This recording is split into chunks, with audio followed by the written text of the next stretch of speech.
La la la la la. La la la la la la.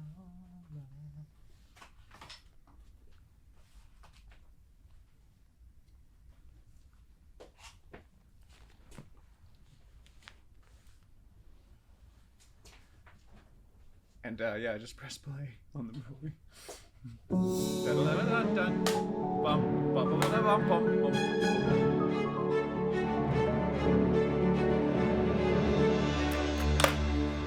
Welcome back, Sean. Thank you. How was your week?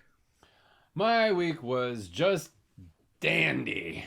Yeah? Yeah, it was good. It was good. Solid week? Yeah, it was a good solid week. Got some good stuff done. And how about you? I had a super duper week, I think. I got a lot done and not as much as I wanted to.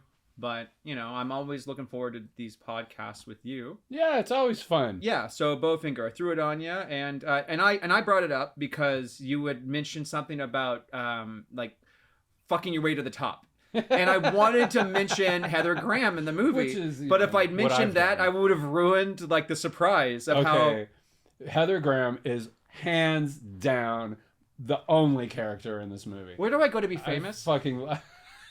I just loved her. You press play on and that? she's like, "Oh, so the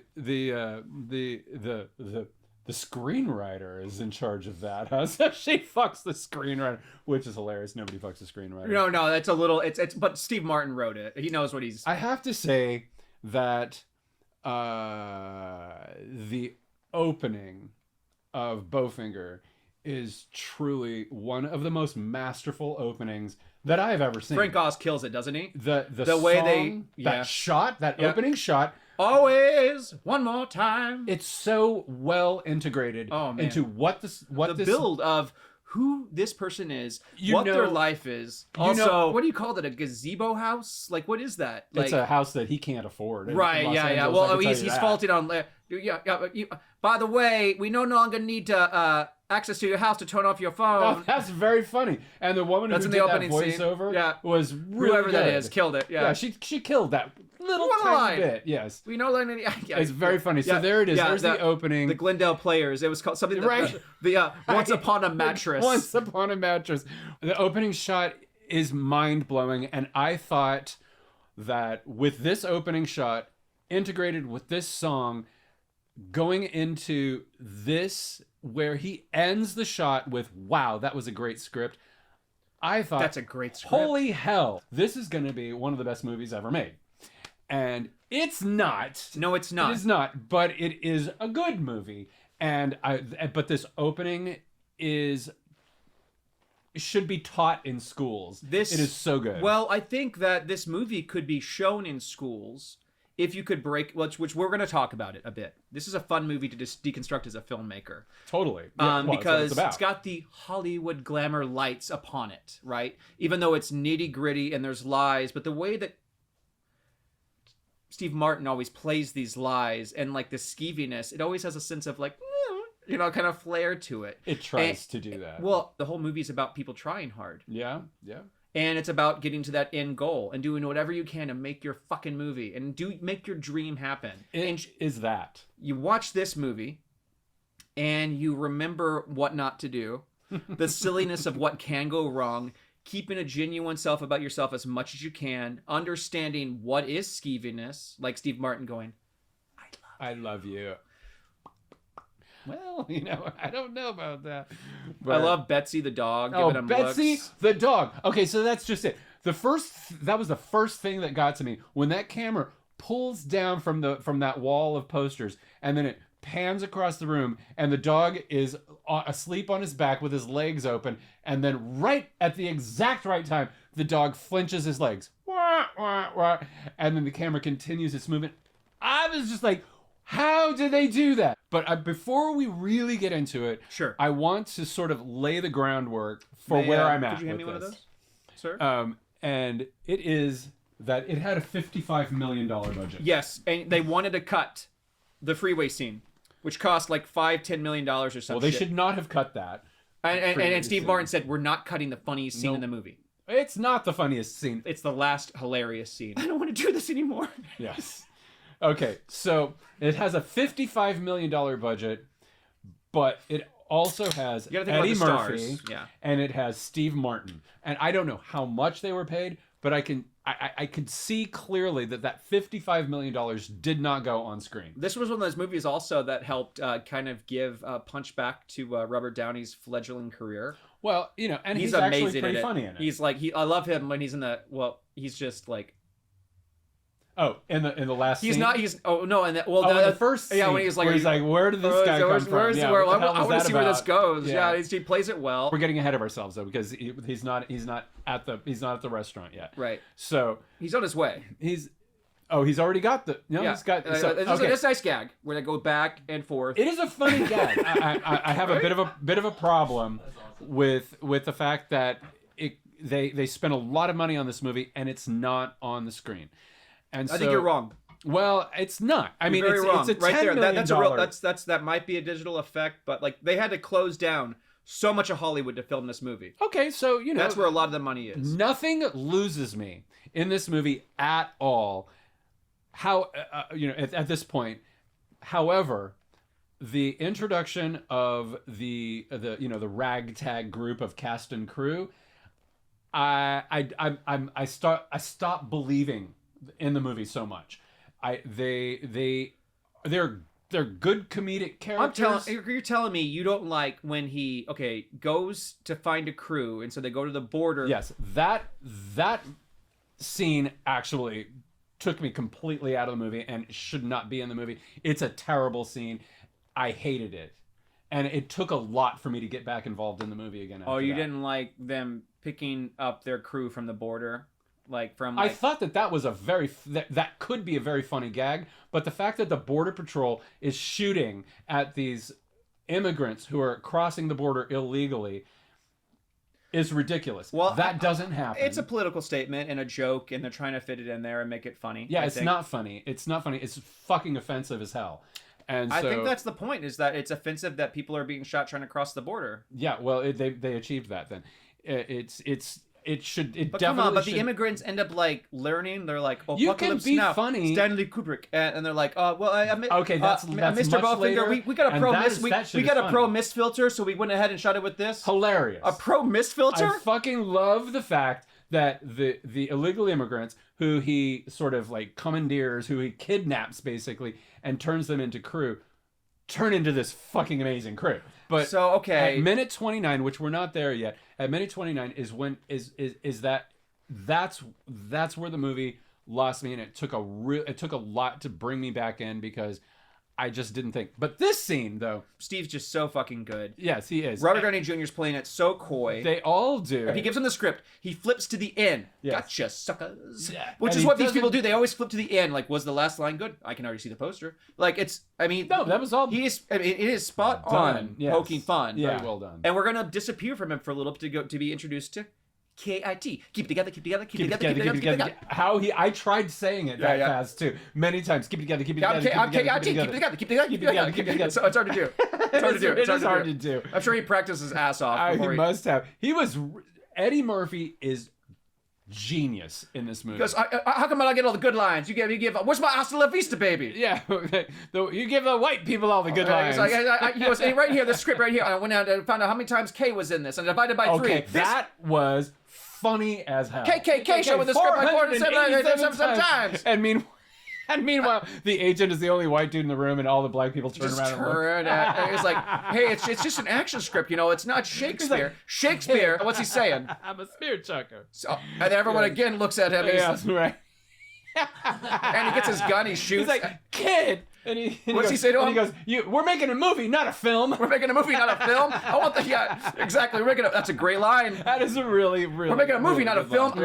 Right here, when he shoots the thing 3 times. I think it's a fun gag. This is so good. Bam, bam, bam, bam, bam, bam. When I saw that, I was just like, that is so you were good. feeling pretty good so far with my recommendation to you at this point. Oh, I feel great about it. I love the movie. But until minute 29, you were really riding high. This movie was made in 1999. Well, I'm not one of those people who thinks that, oh, well, shit, because of the way we feel in 2020, they should have already felt in 1999. No, I understand things are a continuum, and maybe in 1999 that flew, but it didn't fly for me. I grew up on the border. It's racy. I think that It's not racy. It's racist. It does fight reality there. If that's what it you're... fights reality big time because Border Patrol doesn't go around shooting the people when they're crossing the border. No, they don't do that. They just put you in a cage. They do that, Right. but they don't shoot them. I want to like Steve Martin in this movie. I really do. And I do kind of. But he's so unlikable in many, many ways. He steals the jacket. He lies. He does all of these terrible things. I don't mind the lying so much. I love this scene so much. I've actually made a movie for this much money. Almost to the... 2,184. All movies. That was a great line. That line is all movies are made for $2,184. Movies cost millions of dollars to make. That's after gross deduction, 10%, half of the nut. All movies, real life. All movies cost $2,184 to make. Yes. This is after he gives us heartfelt. I've been saving $1 every week, and yes. That's a good line, and also the line at the end where he goes like, I made this film for production in Madagascar and Taiwan, either of which I do not have to like trademark copyright law, like American trademark. That line is so good. It is so good. There's so much about this movie. I think that the performances, most everything about this movie is great. It's just that after Act 1, it begins to decline. It begins to nosedive, and it really never pulls up. You always expect Act 2 to start to take a little bit of a dip. Right. But then you expect for that twist to bring it way back up for Act 3 and then a big finale. It doesn't deliver there. What I wish I could see more of in this movie is the rest of the movie they were filming without Kit. There is like we don't because all they really show us true. Is everything they film with Kit Ramsey without him knowing. Right. It's difficult if you've ever read a script or if you know how stories are constructed. It's difficult to see that what they're actually making is going to end up being a movie. Right. I don't see that. Right. I can forgive that though. I can absolutely forgive that because it's funny. And the concept of like, okay, we're gonna make a movie. It's gonna have this giant star, and well, we can't get him, so we're going to just act around him, and he's not going to know that there is a movie being made that he's in, but we're going to get this footage. That is pretty genius. It gives the funny of like, why are we here? And I can tell you why they're here, and that's funny. Because if I'm like, so they go here and tell me why. Oh, that's funny. That is. And then we have the scenes within those, like, and then they go here. And why do they go there? Oh, that's funny. It has a lot of those. It does. It hits a lot of the a lot of the points that you want it to hit. It just sort of We're about to have Heather Graham for the first time. We are, and she saves the movie in so many ways. She saves a lot of movies. But this is one of the. Yeah. I'm not liking Steve Martin anymore as a person. I'm losing my sympathy for him as a character, and I don't think you should. I think you shouldn't lose your sympathy for your main protagonist. You should always root for him and hope that he achieves his goal, which doesn't mean he can't be flawed. It's just that the goodness has to outweigh the flaw. And it doesn't in this. He says it himself. He's not doing anything for anybody else. He says, and when I say we are going to be important, I mean me. And there's a lot of lines and moments such as that, which we see that he kind of grows from. He brings all these people back with him at the end. He stays with them. He knows what made it work. And he does have one redeeming moment where he says, I can't do whatever it was he was going to do to he goes he's an innocent. He's an innocent, and he said he loved us. I can't do whatever it was. We didn't find out whatever it was he was going to do. Right, not like a Harvey Weinstein. No. He's an independent filmmaker doing his best to save money. Yes. Should he do it this way? No. It's okay. But most of what he does is okay. But there are some things that he does that I think go in the direction of the Border Patrol shooting at the illegal aliens crossing the border. Sure. It goes there, and comedy's difficult because you got to go there. You got to go someplace, right? And is it going to land with everybody? No, it's not. But the whole thing is he's a B movie producer. In a way, he's kind of like they're kind of doing a Roger Corman thing, right? Although Roger Corman's much more... Roger Corman had it going on. Yeah. I've been to Roger Corman's studios. No, Roger Corman's the They're amazing. shit. Yeah, he's the shit. He's the shit. But like he's got his name on the back of his chair there. Yes, He's so full of himself. But this guy, this He's a Bowfinger. fake it till you make it guy. Well, that's pretty much what it is, right?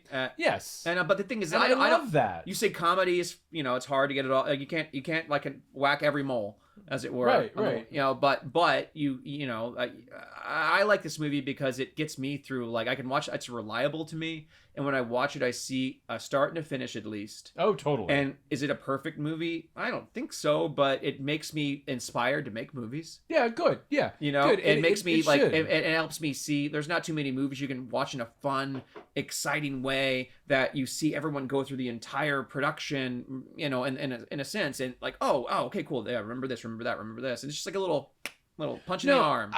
This is it. So now he's talking. Now he's back, and he's talking to his new crew of Now you're laughing. folks. You get the joke.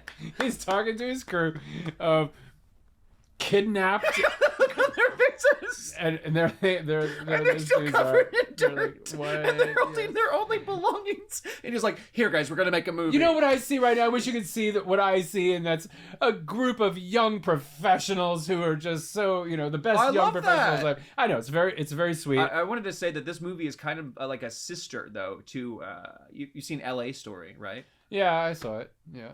What'd you think of L.A. Story? I could watch it again. I didn't like it much the first time I saw it. I think it's funny. I know you like it. It's kind of like it's like L.A. like La Dolce Vita, like L.A. Story. It's L.A. like La. It's even the title's a joke. In the very beginning, they have the giant wiener flying over L.A. Oh, okay. Which is opposite. I believe it's Jesus Christ flying over. Everyone's like looking up and pointing, and in L.A. Story, everyone's looking up and pointing at the wienermobile flying over the sky. It's By the way, nobody's ever seen La Dolce Vita, so nobody knows what you're talking about. But you know what? One time, I used to work at this television station called KUSI in San Diego, and for our late night movie, we ran La Dolce Vita, and it was like on 4 reels of film because it's a super long movie. It is long. And I fell asleep, and I was the only one on the TV station. I was working master control, and I fell asleep, and I woke up just as the 3rd reel was going to black, and I hit my commercials. I knew where I was. Where I was, and if anybody's ever worked master control, you'll know what I'm talking about. I know where I'm at. I know where I'm going. And I went to go get the 4th reel and load it up on the telecine, and I can't find the 4th reel. Oh man. And I end up like throwing in 15 minutes worth of PSAs while I'm running around that television station looking for the 4th reel. Long story short, the 4th reel was already loaded up. It was ready to go. All I had to do was press the button. But you had passed out. But I had fallen asleep. And you had one of those nightmare things. Yes, and I was like, where am I? What am I doing? DIT stuff like that can be quite stressful at times. That had to be like one of the funniest and most fucked up like versions of I'm La sure Dolce Vita. It must have been very weird for people at home. Did you just let it play all the way rest out then at that point? Yeah, I played all the way out, and then I closed the station and went home.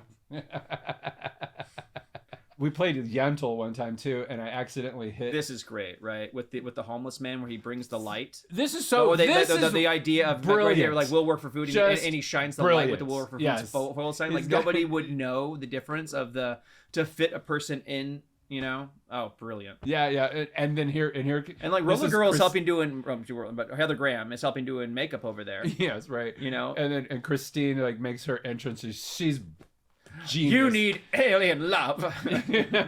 you went to Phoenix to grow soybeans. It has that awkward, funny. like bad acting kind of vibe to it, but like she's also like great for what they're asking for. Like it's. I mean, I don't mean her as the actor in Bowfinger, but these people looking over, they believe right. it. Yeah, right. You know what I mean? Totally, yes. Okay, so one of the subplots that I love about this is that all of this mindfuck stuff that they're kind of doing to Eddie Murphy's character, Mindhead stuff that they're doing with Eddie Murphy really plays into his already pre-existing paranoias, and That is good writing there. It is. Because, Steve Martin just, What's did happy that really premise well. number 2? That's- There is no giant foot trying to squash me. That's my favorite happy premise. The happy premise that I go by in my personal life. Well, they kind of like squash Kit's character outside of shooting him, like walking, like them trailing him. Sometimes they go back into him with Terrence Stamp, but for the most part, we are hanging out with the other Eddie Murphy. A GIF. Like we're about to meet him. Oh, what I was about to say is the writer, I love the fact that he cast this dude who is, it's unclear what his ethnicity. We don't know what he is until the end, when we find out that he is in fact Middle Eastern, because all of his brothers and sisters are in, That's right. Arab garb. You're right. And I was all about that. I Yeah. was like, yes, that is really good, because he could have gone in any number of directions, and then I thought that was. I think this movie's pretty. Really I mean, it's directed by Frank Oz. Yes, he knows what he's a pretty thoughtful individual. I'd say as a director and actor and voice actor. He played fucking Yoda. Yeah, he's a yeah. Wise he is. Well, it's definitely everything is very, very well done. Done by professionals, done by people who know how to make movies. At times it does feel stagey, and I agree with you there. But when the timing works. But when this movie works, and it works a large percentage of the time. Yeah. And when it works really, really, really well. And this is a really good scene. This scene is one of the funniest scenes in the movie. This is a good one. He's Eddie Murphy's walking through a dark garage, and he's really scared because he hears this clip clop, and now we're about to see the clip clops. But wait, there's dog feet, and it's the doggy Betsy wearing the shoes, and it's really funny. There's no reason. Well, they also teach us this in the early videos, like Betsy, stay, stop. Betsy, stay, stop. Right. Good girl. Yeah. So they show that she's really good at stopping and starting early on in the film. That's right. Yeah, they set that up. There's no reason other than that it's funny for Betsy to be wearing the shoes, because she's short, so you can't see her. I think it's the idea. Right, but in a minute they're going to film the actual human woman walking. They could have done it like that, but it's much funnier like this. Keep it together. He gets to play two different characters running fast. Kind of cool. And I have, and that's what I was saying. I think that this is some of Eddie Murphy's, literally his best work, because he's so spot on in both of his characters. And the brother who's coming up, that audition scene is some of the best character acting ever. Eddie Murphy's just kills it. What I found so amazing about that scene is, while the writing is really good, it's really good for that scene. This is a moment where an actor takes good writing and elevates it to brilliance. Do you want to hear who Steve Martin wrote Eddie Murphy's role for originally? Oh, who? Keanu Reeves. Oh, good Lord. No way. Really? Yeah. And then the producer she's like, "What about Eddie Murphy?" And I was like, "This guy," and they sent it to Eddie, and Eddie, I guess Eddie dug it, right? So.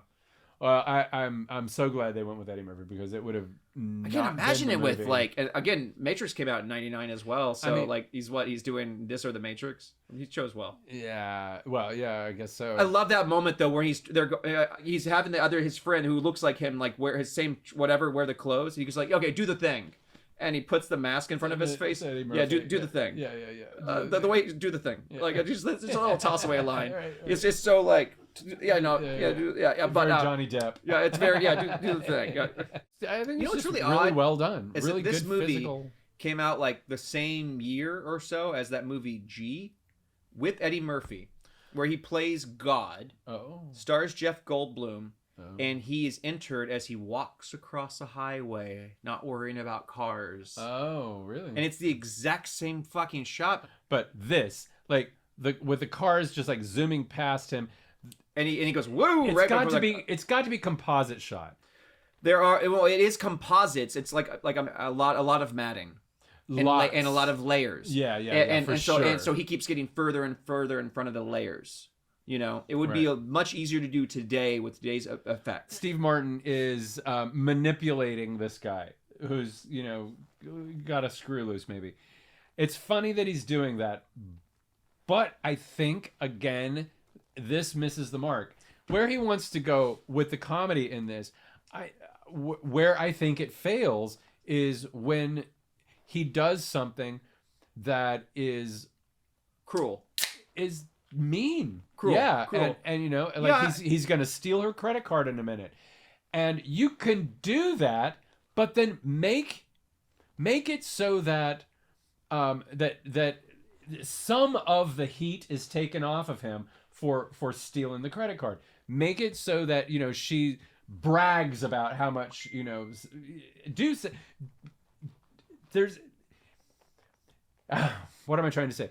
So she's a victim here. Make her not a victim of his crime. The store is a victim because he steals an expensive sports coat. Make it so that the store has done something to him, so that it deflects a little bit of the meanness and the kinds of things that really aren't funny. And it's a comedy, and you can do the same thing. Who hurt you, Sean? Oh well, where's the doll? I'll show you where I was touched. Right here. Yeah, I was in the mouth. Right there. It hurt. Yeah. Did you ever see Polyester? Not in a long time. The John Waters movie, not Polyester. in a long time. So the daughter in Polyester moves exactly like Heather Graham. I guarantee throughout she the whole thing. studied that then, dude. Yeah, you're totally... And she's also wearing an Angora sweater, by the way. You notice that? Yeah, she does have that fur thing. That's an Angora sweater, yeah. It's like, that's totally a nod to John... I'm sorry, Ed Wood. Right. I do this. I get the coffee. I know what I do because I get the coffee. Yes. Because I did that. That's what I look did. at Heather's And I face. did that. Look at Heather's face. She's just like, oh. He's like, I did that. And I just like, I'm happy about what I do, And then... it comes out. He's like, I don't know. It's a big thing because I'm just like, I'm his brother. I mean, it's not a big deal. It's not a big deal.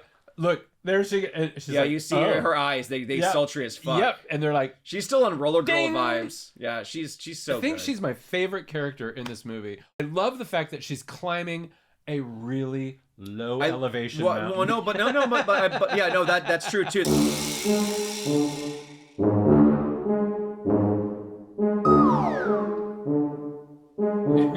Say gotcha suckers! Oh, and that's why she's trying to tell him to say that. Say gotcha suckers! But you know what? Okay, so this is a bit where because he never says the line, right? He never says it. He doesn't. But they need that line. And the way that Steve Martin wrote the script to tie that up is actually really good. Yeah. And he uses blackmail. And that's another bit that I do not fault the character for. I don't see that as that being an unsympathetic move like some of his other moves earlier on. I think that one is perfectly justifiable, very funny, and a really great way to end this storyline. I agree 100%. Here's a thing though that I do find problematic, and that is the guy who is like the I don't know what is a security guard or something at the film studio. Yeah, he's a level 6 or whatever. Something, and he hears a sound, and he walks down the aisle, and then he notices a film canister, and it says Kit Ramsey on it. So he immediately then goes to Mindhead and says, "I have news." I don't know what that news is. We don't ever. So find out what that news here's is. what happened there, right? They put Kit Ramsey on there to make everyone think it was a cool set because it says Kit Ramsey picture. Sure. Okay. He should have taken it off. Guys saw it. It's a really quick thing. It's very. But it just these things don't track though. I mean. Oh fuck! Come on. No, they don't. They don't track. There's this instance. Jesus. And we're supposed to go from that to something else, and then from that thing where he Oh talks my to god! Oh my god! Oh my god! And then from the thing where he says something to Terrence Stamp, we don't know what it is, and that leads to helicopters. Butterfly effect. Clearly, and it's almost as believable as that terrible Ashton Kutcher movie. I haven't seen the movie. You've never seen Butterfly Effect? I would not. No, we're not doing it. No, no, because then I'd have to watch it again. But no, I'm not watching that. I'm watching the sequel. I'm not doing it. You should watch it. I'm not. Though. Well, yeah, should. I'm not gonna do it. You just were talking shit about it, and then you said I should watch it. This tastes like shit. Would You you, wanna taste try- it? Yes. Would you like to kiss this frog, Sean?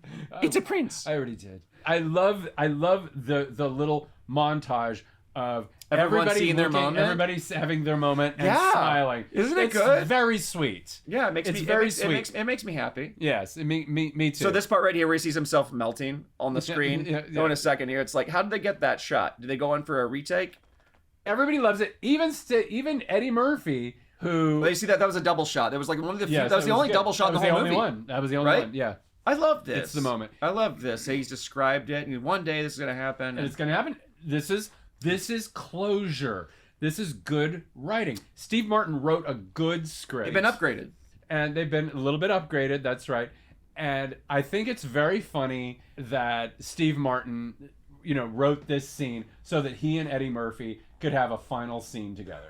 And this, the German World War And I their stupid German little fingers that everyone can buy for like 25 cents. yeah, it's perfect. It's Want a great, to do the kung great fu? ending. So the beginning, absolute, pure, total genius. I think that's the best opening of a movie. It's among the best opening of a movies ever done. The ending is a good, solid comedy ending. It ends on a high note. It does, and so I am a fan. I like the movie very much. There I are forget what I was gonna some look for the credits for. On there's this, some but- big problems that I have with it, but Hey, I hear you. Like, I mean, some of the jokes are outdated, but you could say the same thing about. and I do. You could say the same thing about Blazing Saddles. Oh my God, yeah, you can definitely say the same thing about Blazing Saddles. But That movie. Blaze doesn't stop That Blazing was- Saddles from being one of the greatest comedies ever made. It's very good. It's a little bit dated. Yeah. Anyway, so I'm all about cat. this movie. I'm really thankful that you brought it to my attention. I had never seen it before. Wait, what's that? Say that again. I said I'm grateful that you brought it to my attention. America, I'm grateful to Montetre for bringing Bowfinger to my attention. I liked it a lot. I thought it was a really good movie. There are, a couple of problems with it. I think that it starts great. It's got so many component pieces that are wonderful. I think it does lose some steam, but overall, I think it's a fucking good movie, very solid, and it has a great ending. If it had a bad ending, I would never in a million years give it 2 claps. But I'm giving it 2 solid claps. Not even the 2 like half-ass claps that I gave Somewhere in Time. 2 solid claps for this movie. Nice. Oh, you're in the clapping. Yeah. Well, it's All right, credit but I roll. still want to know what you're gonna say. I gotta clap, but I want to hear what you're gonna like, kind of what we should do next. We haven't talked about that yet, right? okay. Well, Let me clap first. Okay, though. clap. Jesus. Yo, clap. I'm gonna give it 2 2 and a half. and a half. All right. I agree. I think it definitely is worth all of those. So next time, I like watching movies I actually enjoy. and here's me too. So there's a movie that I saw recently that really fucking resonated with me on a level that movies rarely do. It's a movie that it plays out in a way that is, not it doesn't go beyond its parameters. It plays out kind of like Fargo in a way, but the central thesis of the movie is what resonated with me, and that thesis is, why do people have to be assholes? And the movie that I'm talking about is called I Don't Feel Like I Belong in This World Anymore. The one movie with Frodo. Well, and it made me actually a fan of Elijah Wood because he's so good in this movie. So for a long time you were Elijah Limp. I did not have a Woody for Elijah. I don't know how I fit that wood in there. I don't know. Well, yeah. I thought it was gonna be a bit of a limp joke, but Yeah, it was. It definitely was. kind of dicked it in there. Yeah, you. Yeah, you cocked it up. Monitor, you cocked that up real good. Oh, balls. Oh, bollocks. All right, so next time we'll be doing I Don't Feel Alone. No. I'm sorry. No. How's I don't feel like I belong in this world anymore. I think that's what it said, isn't it? What I said? I don't know. It's a really long, convoluted title. Do you want to talk about this, Sean? I have a therapy session coming up. You say you don't feel like you belong in this world? Yes, this is not a suicide call. It's a really good movie done by a company called XYZ Productions, and I would love to talk about it because I would like to hear your thoughts on this, because the movie is constructed in a particular way, but I think it transcends itself. And so I would like to hear what your thoughts are on it. What year did this come out? 2020, I think. That's a new movie. Yeah, it's a brand new movie. So like it's that same year as Castle Freak the remake. Yeah, maybe It's our second same year. We just love our not that new movies that are quite obscure, don't we? I don't think it's that obscure. I mean, it does have Elijah Wood in it, so And I have zero idea how, whether or not it was a successful movie or not. I have no idea. I don't know what the reviews were like. I only just happened upon it and I saw it and I love it and I'd like to watch it. I'm gonna go home now. Well, that was a great episode, Sean. Thanks for coming in.